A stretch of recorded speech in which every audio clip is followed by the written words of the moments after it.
آج کل نگران وزیر اعظم کون بنے گا سب سے دلچسپ سوال بن گیا ہے۔ اب تک کئی نام سامنے آ چکے ہیں۔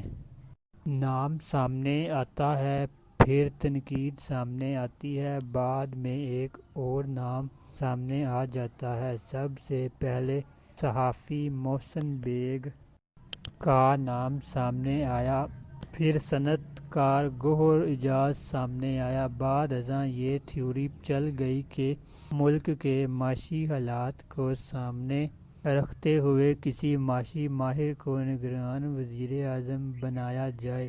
یوں حفیظ شیخ کا نام سامنے آ گیا۔ ان کے بارے میں یہ خبریں بھی آئیں کہ انہیں پنڈی سے آشیرواد بھی حاصل ہے۔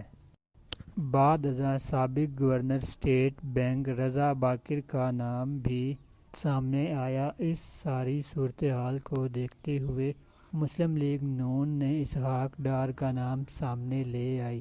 اسحاق ڈار کا نام سامنے آتے ہی سیاسی منظرنامہ میں تیزی آ گئی۔ سب نے سوال کرنا شروع کر دیا، کیا واقعی اسحاق ڈار نگران وزیر اعظم بن سکتے ہیں؟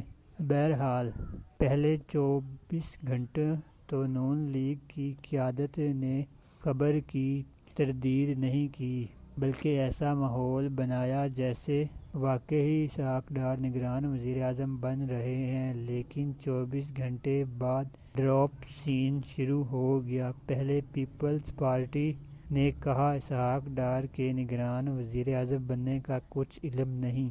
ایک انٹرویو میں پیپلز پارٹی کی وفاقی وزیر شیری رحمان سے بار بار سوال کیا گیا، کیا آپ اسحاق ڈار کا نام مسترد کرتی ہیں؟ تو ان کا جواب تھا، جب نام میرے سامنے ہی نہیں آیا تو مسترد کیسے کر دیں؟ ہم صرف اس بات کی تردید کر رہے ہیں کہ خبریں درست نہیں ہیں، نہ کہ اس کی کہ اسحاق ڈار کے نام پر اتفاق کر لیا ہے۔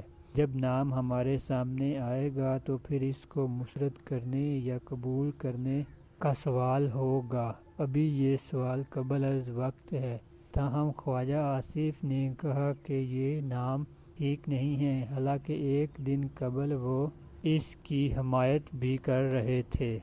دوستوں کی رائے ہے کہ اسحاق ڈار کے نام پر اس قدر منفی رد عمل سامنے آیا ہے کہ اب یہ نام ختم ہو گیا ہے، جبکہ دوسری طرف چند دوستوں کی رائے اتنے رد عمل کے بعد بھی اسحاق ڈار ریس میں ہیں، وہ ریس سے آؤٹ نہیں ہوئے ہیں، وہ اب بھی نون لیگ کی پہلی چوائس ہیں۔ جب کسی نام پر اتفاق ہوگا تو اسحاق ڈار ہی چوائس بن سکتے ہیں۔ اسحاق ڈار نے خود بھی ایک انٹرویو میں اپنے نام پر شرماتے ہوئے کہا ہے کہ انہیں جو بھی ذمہ داری ملے گی وہ نبھائیں گے۔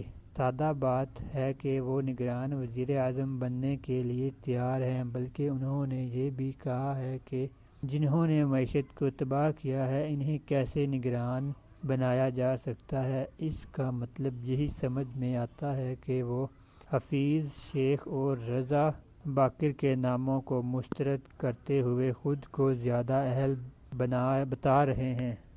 اب سوال یہ ہے کہ نون لیگ اسحاق ڈار کو نگران وزیر اعظم کیوں بنانا چاہتی ہے؟ اگر یہ فرض بھی کر لیا جائے کہ اسحاق ڈار کا نام مسترد ہو گیا ہے تو نون لیگ ایسا ہی کوئی اور نام سامنے لے آئے گی۔ مطلب یہی ہے کہ کسی انتہائی قریبی اور قابل اعتماد شخصیت کو نگران وزیر اعظم بنایا جائے گا۔ اگر اسحاق ڈار نہیں تو ایسا ہی کوئی اور ہوگا۔ سوال یہ ہے کہ یہ سوچ کیوں ہے؟ ایک بات تو یہ ہے کہ ایسی بہت سی علامات ہیں کہ نگران حکومت کا دورانیہ طویل ہو سکتا ہے۔ اگر وقت پر عام انتخابات ممکن نہ ہوں تو نگران سیٹ اپ کی مدت بڑھ جائے گی۔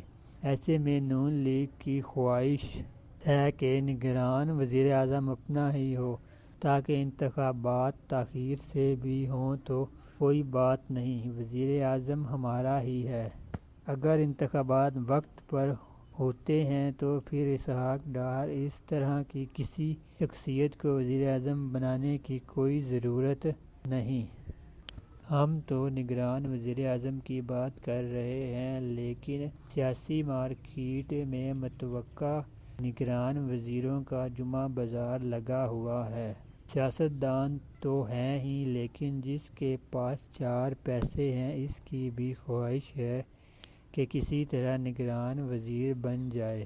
ٹیکنوکریٹس کا الگ جمعہ بازار ہے۔ نگران وزیر اعظم کے امیدوار تو شاید 3-4 ہیں، لیکن نگران وزیر تو ہر گلی میں پھر رہا ہے۔ یہ نیا ٹرینڈ بنا ہے کہ فلاں نگران ہو سکتا ہے تو میں کیوں نہیں۔ مارکیٹ میں نگران وزیر بننے کا ریٹ رکن اسمبلی کے ٹکٹ سے زیادہ ہے۔ لوگ پاپولر پارٹی کا ٹکٹ لینے کے لیے تو پیسے دیتے ہیں۔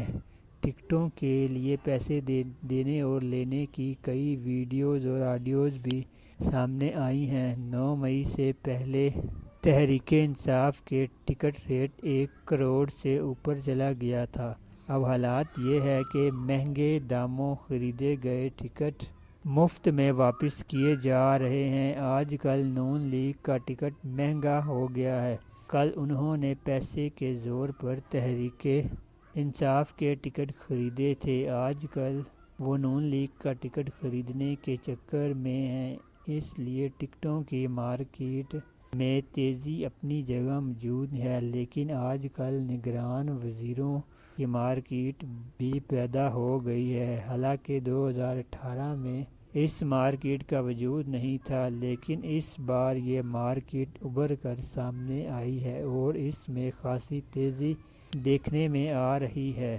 خوشحال لوگوں کو اندازہ ہو گیا ہے کہ نگران وزیر بننا بھی گھاٹے کا سودا نہیں ہے۔ مدت چاہے چند ماہ کی ہے، لیکن اقتدار کے مزے مل جاتے ہیں، اقتدار کے ایوانوں میں سرنگ لگ جاتی ہے، پھر آپ کا نام بھی بن جاتا ہے۔ ساری عمر نام کے ساتھ سابق وزیر بھی لگ جاتا ہے۔ آپ ایک خاص کلب میں شامل ہو جاتے ہیں، اس لیے لوگ اب نگران وزیر بننے میں بہت دلچسپی دکھا رہے ہیں۔